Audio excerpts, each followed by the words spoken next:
Hola a todos, bienvenidos a este canal donde nos dedicamos por entero a la literatura. Mi nombre es Azor, soy estudiante de Letras Hispánicas, los libros me cambiaron la vida y quiero agradecérselos compartiendo la literatura con todas las personas con las que me sea posible.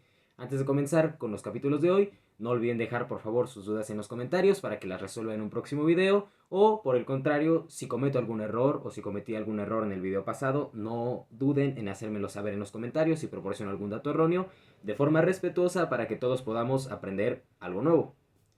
Si te dejaron Don Quijote de tarea, si necesitas desesperadamente enterarte de qué se trata, si tienes curiosidad pero no quieres enfrentarte a un libro de este tamaño así porque sí, si estás cansado de tu amigo que estudia letras y se las da de importante porque lo leyó entero, quédate por favor, este video es para ti.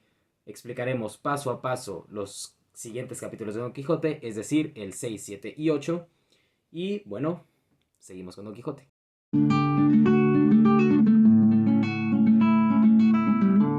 En el video anterior escuchamos sobre los primeros 5 capítulos de Don Quijote de la Mancha y nos quedamos justo cuando el cura del pueblo, junto con el barbero, preocupados por la locura del hidalgo, deciden que van a quemar la biblioteca entera de Don Quijote.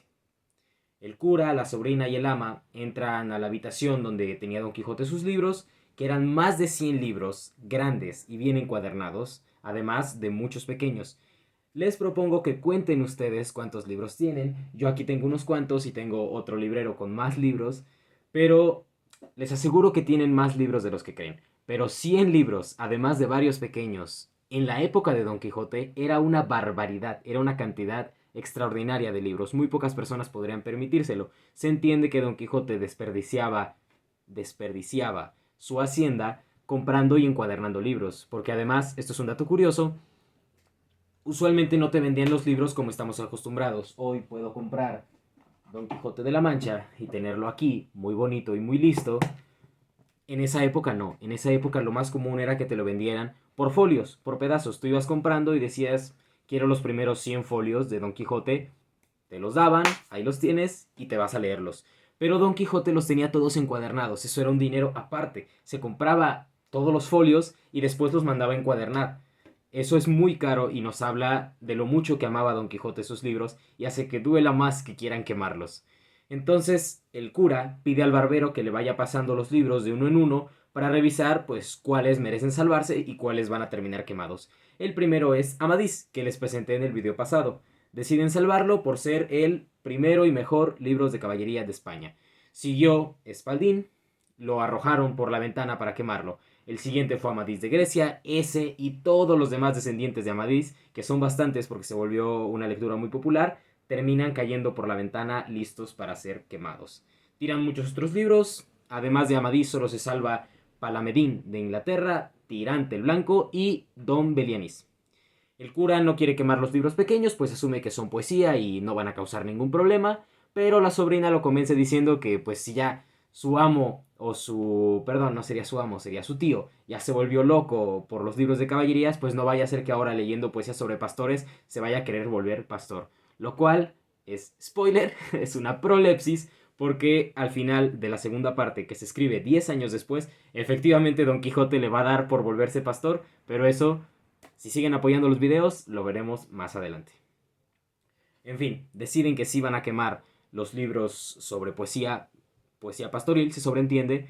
Entonces van de nuevo uno por uno para ver si los queman, para que a Don Quijote no le dé por volverse poeta o por volverse pastor. El cura está de acuerdo, deciden revisarlos. Se salvan bastantes más, pues sí son del gusto del cura, se entiende que al cura le gustaba la poesía, o fueron escritos por los propios amigos del cura. Entre estos últimos se encuentra La Galeta, que es una historia del propio Cervantes, que aquí otra pequeña acotación. Esto era muy raro, Cervantes se escribe a sí mismo dentro de su obra. Cervantes está poniendo en Don Quijote una obra que él mismo escribió y le está poniendo dentro de Don Quijote para hacerle una suerte de publicidad, porque el cura, que está quemando cruelmente o está a punto de quemar cruelmente los libros de Don Quijote, dice no, no, no, este sí es bueno, es de mi amigo personal, Miguel de Cervantes. En ese momento comenzó a hablar Don Quijote, a hacer algunas locuras allá en su cuarto, y esto hizo que las personas que estaban revisando los libros tuvieran que dejarlo para ir a ver a Don Quijote, y muchos buenos libros que se hubieran salvado terminaron condenados porque dijeron, bueno ya, Todo lo que no alcanzamos a revisar, al fuego. Entonces van hacia su lecho, lo encuentran levantado, dando así estocadas de un lado para otro. Lo acuestan, lo sosiegan ya, tranquilito. Don Quijote sigue diciendo locuras, entonces bueno, le dan de comer, dejan que se vaya a dormir y queman todos los libros de Don Quijote. Todos los libros que arrojaron por la ventana ahí al corral de afuera de la casa, hacen una enorme hoguera y queman todos los libros. Después, por si acaso, porque Don Quijote obviamente va a querer sus libros, tapizan la puerta de la entrada a donde estaba la biblioteca de Don Quijote, la sellan. Entonces, 2 días después, Don Quijote se levanta, lo primero que hace es ir a buscar sus libros, porque era lo que más amaba en el mundo, pero no encuentra la habitación donde estaban. Sencillamente ya no existe la puerta, la habían tapizado, la habían sellado.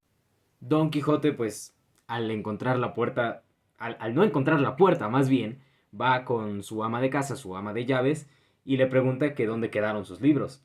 Y en eso llega al rescate la sobrina, quien miente diciendo que un hechicero se los había llevado. No sé ustedes, pero creo que si lo que quieren es curar a un loco, seguirle el juego, tal vez no sea la mejor manera de hacerlo. Pero bueno, Don Quijote se lo cree a la primera, a fin de cuentas es parte de todo este universo de caballeros, y dice sí, sí, sí, ese mago debió ser Frestón. Así bautiza al mago imaginario que se inventó su sobrina, y dice que no, que ese mago Frestón favorece a un caballero enemigo suyo, y por eso le quitó todos sus libros. Pasa Don Quijote 15 días tranquilito en su casa, hablando con sus amigos, sus supuestos amigos, el cura y el barbero, sus amigos quemalibros, y cuando nadie se da cuenta, convence a un vecino suyo de servirle como escudero, y le promete que va a ganar una ínsula, es decir, una isla. Y entonces lo va a nombrar gobernador de ella. Este vecino no es otro que el muy famoso y muy querido Sancho Panza. Dios bendiga a Sancho Panza, quien cede ante la promesa de volverse un gobernador de una ínsula y así escalar socialmente, algo que apenas estaba empezando. Durante la Edad Media tú nacías en un, no está bien empleado el término clase social para esa época, más bien se habla de estamentos, la villanía, no porque fueran malos, sino porque eran villanos, es decir, habitantes de la villa, y la nobleza. Y el clero también, eso aparte, el clero, las personas dedicadas a la iglesia. En fin, le promete que va a ser gobernador de una ínsula y esto hay que dejarlo muy en claro. Don Quijote no está mintiendo. Don Quijote está convencido de que él va a poder cumplir su promesa, porque cuando él haga grandes hazañas como caballero, lo van a nombrar seguramente emperador o rey, o sencillamente la gente le va a regalar islas. Y él, como han hecho otros caballeros en la literatura, va a poder nombrar a su escudero gobernador. Entonces Don Quijote no es que esté mintiendo o esté prometiendo cosas que no va a poder hacer. Don Quijote está convencido de que él se lo va a poder proporcionar a Sancho, porque Don Quijote podrá ser un loco, pero es un hombre de valores. Don Quijote no es un mentiroso, ni mucho menos. A escondidas, sin despedirse de nadie, Don Quijote sobre Rocinante y Sancho sobre su burrito. El siguiente capítulo narra la famosísima historia de los molinos de viento, con la que de inmediato identificamos a Don Quijote, pues él y Sancho, después de mucho cabalgar, se encuentran en un campo con muchísimos molinos y Don Quijote, al verlos, cree que está frente a un montón de gigantes que van a destruir un pueblo. Sancho le advierte, pues que esto no es así, que esos son molinos, pero Don Quijote le dice que no, que él no sabe nada de caballerías y por eso no sabe identificar entre gigantes y molinos. Lo que pasa es que Sancho no podía saber sobre caballerías porque Sancho no sabe leer, entonces no hay manera en que él hubiera podido leer los libros de caballeros que leía Don Quijote. Y esto no es nada raro porque en esa época la mayoría de las personas no sabían leer. Recordemos que Don Quijote es un hidalgo, un hijo de alguien, a fin de cuentas un noble, aunque de la más baja categoría, pero Sancho es un villano, un habitante de las villas. Bueno, Don Quijote arremete con todas sus fuerzas contra los molinos de viento y pues su lanza termina hecha añicos con una de las aspas del molino. Don Quijote y el pobre Rocinante salen volando, terminan cayendo en el suelo como costales. Sancho va a ayudarlo, medio entre risas, y Don Quijote al levantarse dice, no, no, no. Lo que pasa es que estos sí eran gigantes. Pero después, mi enemigo, el mago Frestón, convirtió los gigantes en molinos para quitarme así la gloria de vencerlos. Siguieron caminando caballero y escudero. Don Quijote dice que no puede, aunque le duelen mucho las heridas, quejarse, porque un caballero nunca se queja del dolor de las heridas.